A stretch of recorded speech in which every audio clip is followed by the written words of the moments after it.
Hello, everybody. Welcome back to the SOMM TV podcast. My name is Jason Wise. Well, we have another wine/alcohol holiday. And as you know, most of these I try to ignore, but this one is not ignorable because it is one of the most underappreciated and definitely least understood drinks you can have. And something that I think the person I'm going to have on today's podcast is an evangelist for and is going to convince you to go outside and get a nice bottle of vermouth and drink it on its own right, which is quite a task. And we'll get to that conversationally. But before I speak with Mr. Jeff Porter today about vermouth, I want to tell you we have a couple new things that came up on SOMM TV. Great stuff. We have a new episode of Drink a Bottle in preparation for our Judgment of Paris documentary coming soon. And Carlton McCoy, who is a master sommelier and the star of a new show called Nomad on CNN, opens up the Judgment of Paris vintage of Heights Martha's Vineyard with a longtime vineyard manager who knew Joe Heights very well. It's a great episode. Honestly, it's one of the rarer bottles in the wine trade, especially coming out of California, and just really magic. So go to sommtv.com and look out for that new Drink a Bottle. And don't forget to look out for our Judgment of Paris film coming soon to SOMM TV. Without further ado, Jeff Porter, the host of Sip Trip on SOMM TV, the host of Eating and Drinking. How are you, my friend? I'm doing well, Jason. How are you doing? Good. You look well rested, and I need that. I need to see this. You guys, Jeff and I. You guys can't see Jeff, but he has a beautiful beginnings of a beard going. He looks great. If you watch SOMM TV, you know he's all over it. He's on a great show. Season 2 is coming of Eating and Drinking. Are you excited about that? Have you been doing push-ups? Ready to? I've been doing push-ups. I started swimming again. Did you really? Is that true? Yeah. Taking charcoal tablets. I'm gonna probably get a colonic.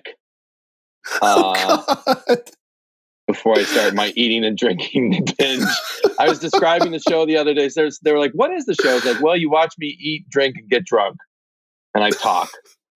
And they said, oh, that might be fun. So they're like, oh, interesting pitch. That's like that's like pitching an extreme sports thing as well. People just fall for a long time instead of like skydiving or something.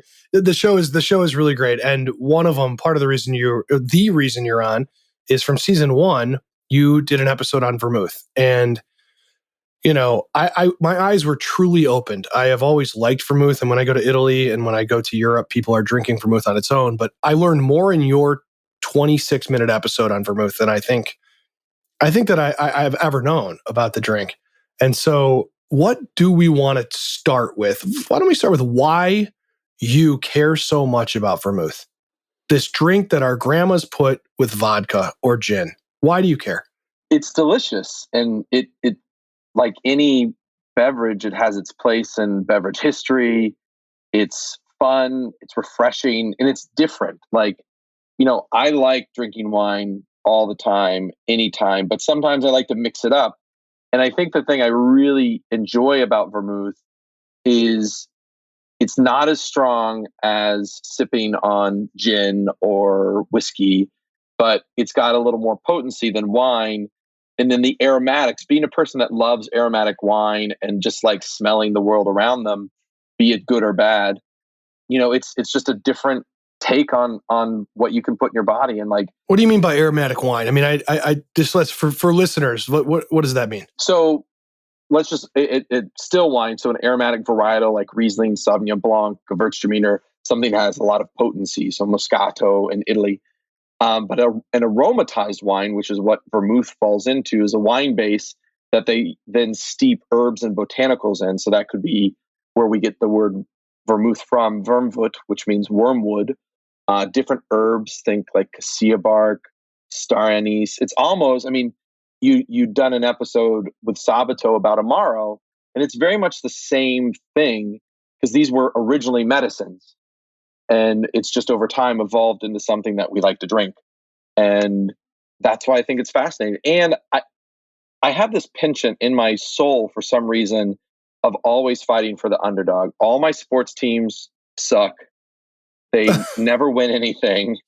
You must be from Cleveland as well, huh? I'm from Flower Mound, Texas, but I never liked the Dallas Cowboys. I love the Mets, and they're just like always, they get there, but never, they don't go to the mountaintop. Yeah. And vermouth is one of those things. It was just like, oh, this is an underdog. Then you taste it and you learn the history. And then I just became a champion and just want more people to to understand it's on its own, because it's like, oh, you either cook with it to make like moulin frite, or some sort of sauce for like fish or chicken, or you put it in a martini. But most people like, oh, just the other day, I was trying to convince someone that they should have a 50-50 martini. And they're like, oh, I just like a whisper. I don't even like vermouth. I want it just the bottle to be near the glass. And I was like, that's because you've been going to shitty bars for a long time and don't know what you're talking about.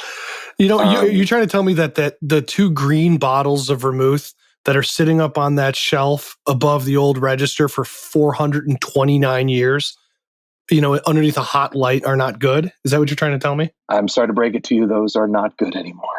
Oh, no. Yeah. Oh, that's heartbreaking. Rule number 1, once you open your bottle of vermouth, just put it in the fridge. Yeah. Okay. Well, all right. Let's this is a great segue into, because you mentioned Amaro, and really fast, what is the difference between an Amaro and a vermouth? And what I want to get to is, are there any rules for vermouth? Because I know, wine people are obsessed both with having rules and breaking them. So the first, the biggest difference is obviously Amaro is alcohol based. So a neutral grain spirit. So that's why you see Amaros in the 40-45% alcohol. And vermouth is wine based. So that's why you'll see like 15 to 16% alcohol, maybe, or even less. It depends on the style of vermouth. But that's the number one thing, is one's alcohol based Amaro, one's wine based vermouth. And that's why vermouth fits into a category that we called aromatized wines. So a wine that we add to, which harkens back, and it's not the same thing, but in Etruscan days, going back to like the Italian peninsula that I love so much. So the Etruscans and the Romans put stuff in their wines. Etruscans liked putting flowers in their wines, honey, things to kind of, spoof it up a little bit. It obviously evolved a lot from there. What we have today is obviously very different. But that's, the story of vermouth is amazing, starting actually in China, where they have the first recorded documents of fortified or aromatized wines as a curative, mainly for digestion, in 1250 to 1000 BC, roughly. Wow. So we're looking at a long history of people taking some form of alcohol and putting other things in it to make you feel better. Like in Greece in 400 BC, it was specifically for digestive purposes. So does it have to be grapes? Can I make a vermouth with plums or with peaches or with cherries? That's you could. I've never had one of those. All the vermouth I've consumed or read about has all been wine based, with the majority of it, like Italian vermouth. A lot of vermouth is made from Moscato, or this grape in Puglia called Verdecca. In France, a lot of it's made from Colombard. Picpoul, a lot of stuff that you find in southern France is where a lot of the grapes that are used, or kind of like Colombard used in like cognac and stuff like that. But kind of it's interesting. You can have one of two things. You can either have, like with the Italian varietals, kind of something aromatic and vibrant. With a lot of the French wine that they use to make vermouth, it's less aromatic, non-aromatic white varietals. Is it like a Pinot de Charente type thing? I mean, are we talking about like that's like kind of a closer to a French version of vermouth, or? Yeah, I mean, there are French versions of vermouth, like the most famous one being Noli Prat. That was invented in like the early 1800s. They give it a range of 1800 to 1813, but it's dry wine for the most part, except for it's interesting. I guess I'll back up. There's all sorts of different types of vermouth, and answering your other question, are there rules to vermouth? Vermouth in one region in France, in Chambray, where like Dolan vermouth is based, there's an AOC around it. And I will be honest, I don't know the rules, but if there's an AC around it, there means there are rules. In Italy, I don't know of any rules for vermouth. There's more traditional standards that people use. But throughout the world, vermouth has become super popular with a lot of winemakers. So winemakers all over the world are making vermouth. Obviously in the European continent, there's a lot of history with vermouth. The U.S. has seen a vermouth renaissance with, Dan Petrowski at Massican making a red and white version. And then you see some vermouth being made here in New York City with people who also make Amaro. They're also making vermouths. In Australia, there's a really famous vermouth out there as well. So it's kind of become quite popular, even though the consumption of it isn't as high as I think anybody would like. I want to shout out Steve Matthias, and Jill and Steve's vermouth is quite tasty, to be honest with you. So I think, okay, so. Sorry. I'll go back. Wait, did I say Matthiasen when I said Dan Petrowski? Or you did said I say Petrowski. Massican? You said Petrowski. So his winery is Massican. And right. I've also, the Matthiasen stuff is really delicious as well. Yeah. So when we're talking about, I really think this is the reason to have this conversation is just, maybe this is an American thing. I don't know, because if you do go to Rome or you go to major cities in Italy, people are drinking vermouth. It is something that you can order. It's not weird. Whereas most Americans travel to Europe and they go, you're drinking what? I mean, vermouth does not have a reputation as a standalone, you can drink it on ice, you can drink it in a majority in a cocktail or something like that. So what are we doing wrong with vermouth here? Because what I want to try to do is dispel the common perception of what vermouth is in the US. I think we're not thinking forward, we're thinking backward culturally with that. We're thinking back just to our grandparents, in the martini, or also I think one of the biggest issues is like people would have vermouth but not store it properly, nor go through it fast enough, because it's a wine.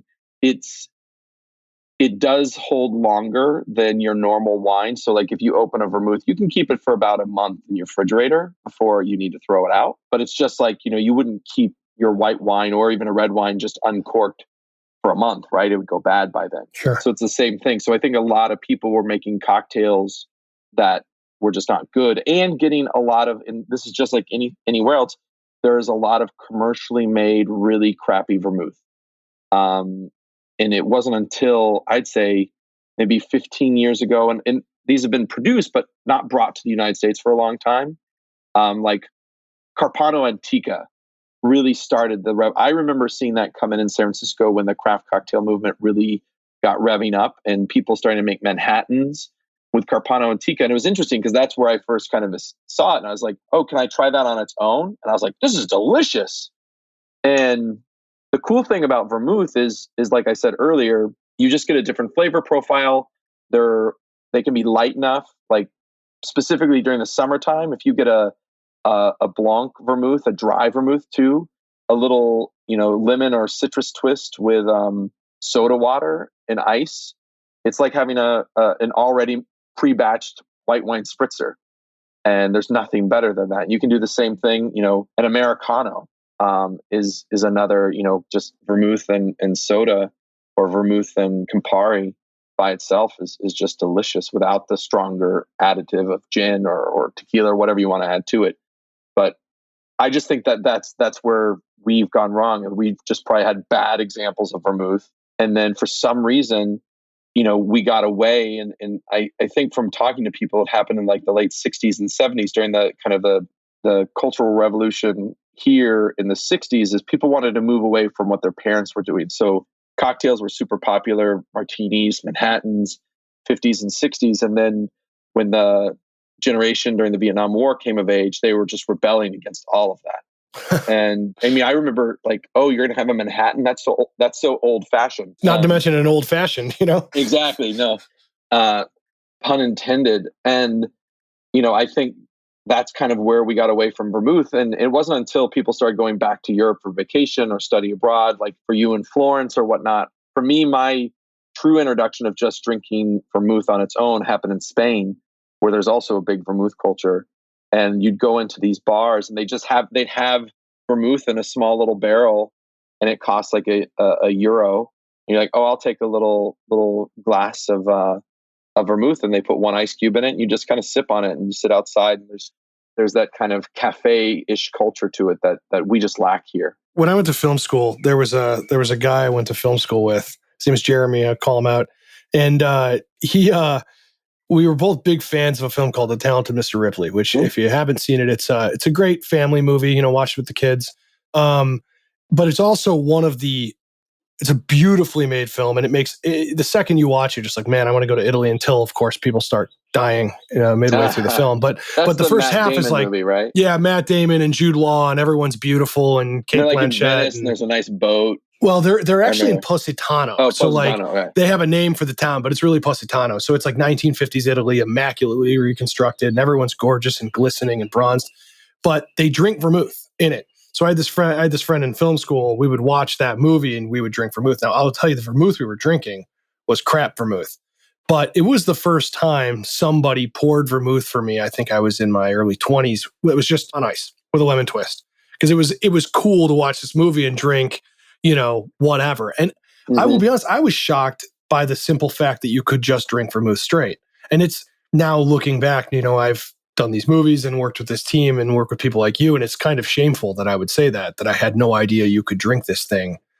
I was a bartender at this time too, which is kind of depressing for me to admit that vermouth was to wash a martini glass in. You washed it and dumped it out. Or you spritzed it with one of those stupid little spritzers that people would have. And God knows how long that vermouth has sat in that spritzer. Oh, and it's so gross too. I mean, I won't lie. It was not until the summer of 2020. I've been in beverage professional since 1998. So 23 years. I'd never had a 50-50 martini until the summer of 2020. I never had. I was like, that was kind of a personal decision because for some reason I just equated having a martini with people I just didn't like associating with.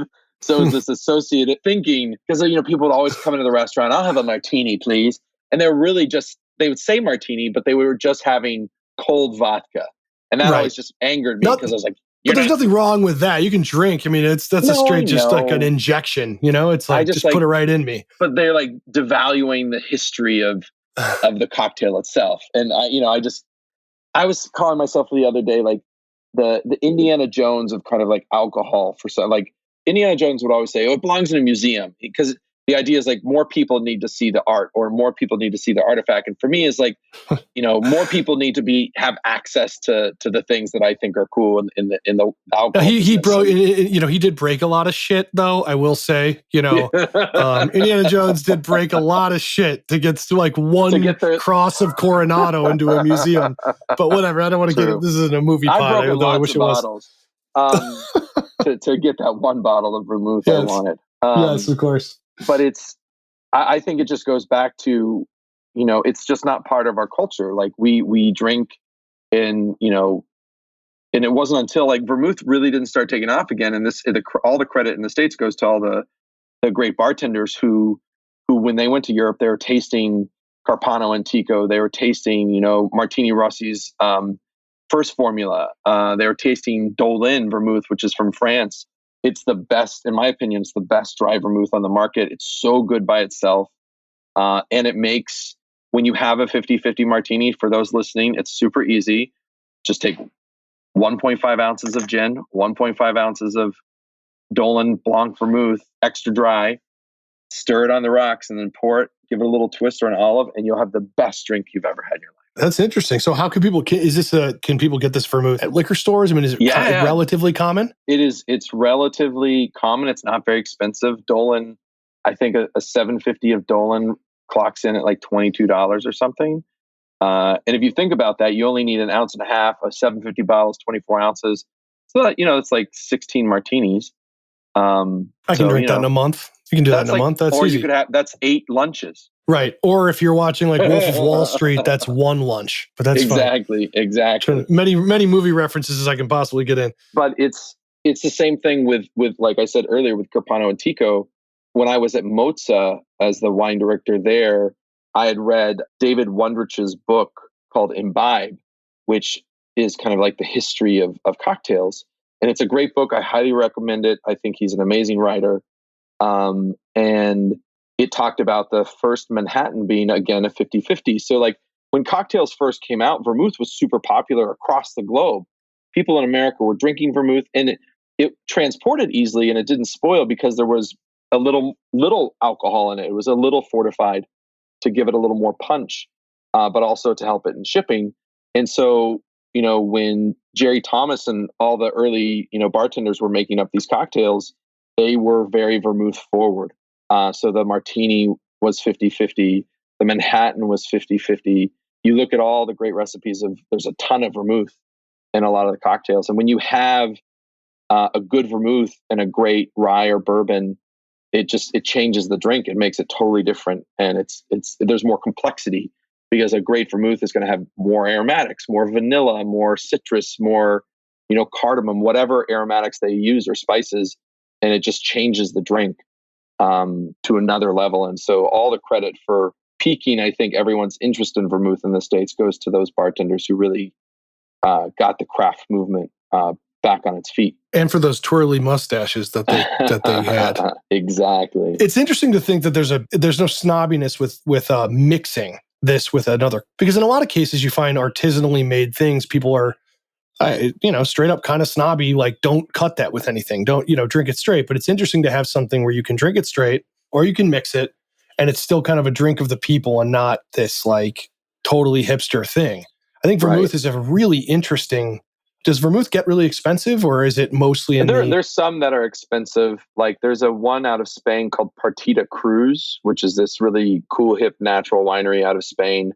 It's all relative. In the world of vermouth, the vermouth is expensive. In the world of wine, though, it's cheap, right? Is it $250? I mean, no, is it it's like $35-$40. So it's not very expensive at all. But going back to what you said earlier, I think maybe I'm just not with vermouth. I'm not snobby. I like to try all vermouths different ways. There are certain vermouths I've found that are just better on their own than they are when they're mixed. So that I think that's just a personal preference thing on that. But I find Spanish vermouths in general, for me, are better on their own than they are mixed. Whereas Italian sweet vermouths work relatively well, but they're in cocktails, but they're also good on their own. And then the French dry and French blanc, which is a slightly sweet, like clear version of vermouth, are both good in cocktails and on their own. Interesting. Is vermouth a food situation? So what would we eat with this? Because I guess you're. Like you said earlier, like you discovered it in Europe. Anytime you sit at a bar or cafe in Europe, you always get that plate of chips, olives, cheese. In Spain, like when you get like the boquerones, the little anchovies, that's delicious. But oh my God, I love those things so much. Yeah. Like aperitivo time, like I've said in Sip Trip before, is arguably the best time of day because you get to eat a little bit and drink. That's from 9 a.m. to 6:40 p.m. It's very nice. I do enjoy that time as well. So would you recommend that this Dolan vermouth is where people start? Like you don't have a reference. Do we go there? Do we say try this? So if you're to have 2 vermouths in your house today, I would buy a half bottle of Dolan Blanc, extra dry, and a half bottle of Carpano Antico from Italy. So the Italian one is a red sweet vermouth, and the French one is a dry blanc vermouth. And you use them in different cocktails, and they're both great on their own. And the reason I like to buy them in half bottles is because you don't use a lot at any one given time.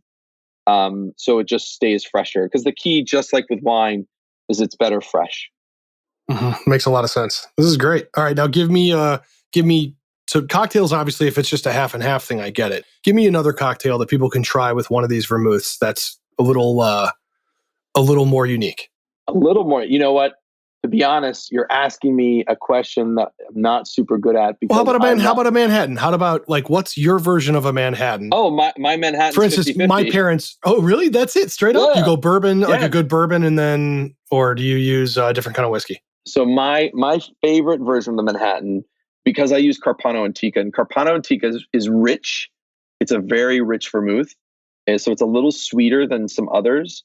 So it needs a higher proof bourbon or rye, and I tend to use Old Overholt, 100 proof, which is a rye. In the rye, because rye mash bills, like high on the whiskeys, tend to have a little more oomph to them, and so the Carpano balances it out. So you get the complexity of the rye and the kind of more herbal and kind of more savory notes from rye that balances out the sweetness and vanilla in the Carpano Antica. And so, yeah, it's 50-50. And I make all my drinks relatively healthy in size. So I do 2 ounces of vermouth and 2 ounces of the spirit in the glass thing that you stir, and then strain it over one big rock. And then I put specifically, it needs to be Luxardo cherries or that style of. It can't be just like the bullshit maraschino cherries. It needs to be maraschino cherries, but in the Luxardo fashion. They're a little richer and sweeter, and I always do 3. That's my perfect recipe for the Manhattan. Can we do it? Can we do a tangent really fast on these Luxardo cherries? All right. So bartending, obviously, and I have kids who love those mummified, disgusting maraschino cherries that I'm convinced that in the year 1910, somebody made 4 trillion jars of those maraschino cherries, and they've been stored underground in a nuclear facility, and they are slowly dishing them out to grocery stores, bars, and restaurants around the world. I am convinced they're that old because I don't know. They resemble a cherry. You couldn't pull the DNA of a cherry out of those things. I don't know what the hell those things actually are. But if you're a kid, they're delicious on a sword, I suppose, in your Sprite. Absolutely. All right, so let's talk really fast since we're talking Manhattans. What is the Luxardo cherry? What's the difference with that? I know I mentioned my mom on these podcasts, but my mom loves Manhattans, has a giant jar of these Luxardo cherries, and is real snobby about them. So well, technically, it's interesting. Those neon red cherries that you get in the bar that are gross, those aren't actually maraschino cherries, because maraschino cherries are a specific type of cherry, just like a Bing cherry or whatnot. They're actually smaller. Really, really compact flesh. And the Luxardo, which is a brand of cherries, there's another company. If you go to Italy, they have a few different brands. I think it's Amaroti is the other brand, or Amarati. But it's a cherry that's preserved in this really delicious thickened cherry syrup. It's not in that whatever nuclear waste byproduct they put in the other cherries. But the cherries are Homer Simpson makes that stuff at like the power plant. Yeah, exactly. But they add, I think, some spices and other things to that the marinade or whatever it sits in. The it's not a liquid. It's like a thick. And I actually when I make it for my wife, I have to take a bar spoonful and put it in the Manhattan and stir it a little more. She really digs that. But for me, it's the texture, because like when you bite into like the classic neon red maraschino cherry, you squish it, where instead of being able to like crack the skin with your teeth, the whole thing just collapses under your chew, and just is gross. Whereas with a maraschino cherry, the skin is really taut, and so when you bite into it, like pops. It's like the difference between like a flaccid pickle and a crisp pickle. But it's just the texture and the flavor is really, really vibrant in that style of cherry. I didn't know I could speak so much about one stupid little cherry, but it makes a huge difference. The minutia is what makes craft cocktails so. Look, there's a hipster element to the craft cocktail movement, but there's also, somebody hands you the right one. I know you and Sabato are like very, very much love truly well-made cocktails, and Sab could talk for hours and hours. He wants to do a whole podcast about cocktails. It'll blow your hair back if you have the right one. Truly incredible stuff. Oh, it's truly next level. I mean, like, I'm just trying to like, going back to other things, like I'm thinking about all the cocktails I like. Every cocktail I like that has vermouth in it is just super, they're all super simple, because like that's where you get to taste the flavor of something really delicious. So like, obviously the Negroni is like the other great cocktail with vermouth in it, and that's just a third. Mm-hmm. I make a 6-ounce Negroni cocktail. It's 2, and it's easy. 6 ounce, I like that. That's a good size one. It's a big Negroni. Yeah, but like with that one, I use Carpano Antico sometimes, but it makes it so rich that I like to use. There's another producer from Piedmont called Bordiga that their vermouth is a little less sweet than Carpano Antica. And this is just trial and error of seeing what works best, because like everything in where you do kind of infusions, think of it as like gin. So the difference between like Tanqueray, Plymouth, and Beefeater are subtly different, but they use different proportions of different citrus and herbs and aromatics in the process when they're flavoring the alcohol. It's the same thing in vermouth. There's different sugar proportions, different blends of grapes, so it all makes a difference, and it's just like finding what you like. This is what I love about this, the minutia, and the fact that it's really what makes the beverage world so great, is that it is endless. You really can't reach an end, and by the time you do, you find out someone also invented something new, or rediscovered something, or changed the law, or whatever. I do hope that if nothing is taken out of this pod, that at least people will give a shot to Vermouth on its own merit. It is. Go ahead. I just remember when both you and your colleague Nadine called me after you watched the episode, and you both said you went and tried Vermouth on its own and were like really surprised. And I think when I do anything related to just kind of teaching people about eating or drinking, or that's all I want people to do is just to try it. You don't have to like it, but you can try it. Most often you're going to be surprised at how delicious it is. And I think a lot of my colleagues and I, we eat and drink a lot of stuff that is not good so we can find out what is good. I've had more bad stuff in my life than I've ever had good, but without having the comparison, I would never know. Right. So I'm willing. I have a rule. I will try everything once, most times twice. Do you guys know, everyone says chivalry's dead. And then a man comes along, not just any man, but a dude like Jeff, and saves us all from having to try all those different kinds of French fries. Thank you, Jeff. You're welcome. You're welcome. All right, and everybody. I still carry a sword. Yes. Happy Vermouth Day. I this is one I can get behind because it is something that a lot of people don't try on a regular basis. So instead of Happy Merlot Day, which whatever, Happy Vermouth Day. Go out and try something and enjoy it. Not that Merlot's not bad. Don't at me, guys.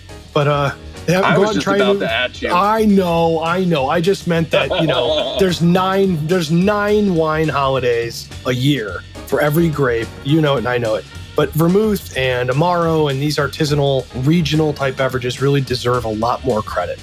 I don't mean to single out or say anything wrong about any grapes, but hopefully you guys take something wonderful out of this. Try a Vermouth, and if you run into Jeff on the street, tell him you love eating and drinking. Season 2 is coming, and we can't wait for you to watch that. Thank you, Jeff. Thank you, sir. I'll talk to you later. All right, everybody, check out Jeff's Vermouth episode, Eating and Drinking Season 1. That's on SOMM TV right now. And Sip Trip, which he hosts, is also streaming right now on SOMM TV, which is an amazing tour from the bottom to the top of Italy. Wonderful stuff. SOMMTV.com is $49.99 for an entire year. I can't think of a better deal in the wine world besides Dolan Vermouth at this point. So have a great week, everybody. Talk soon. Bye.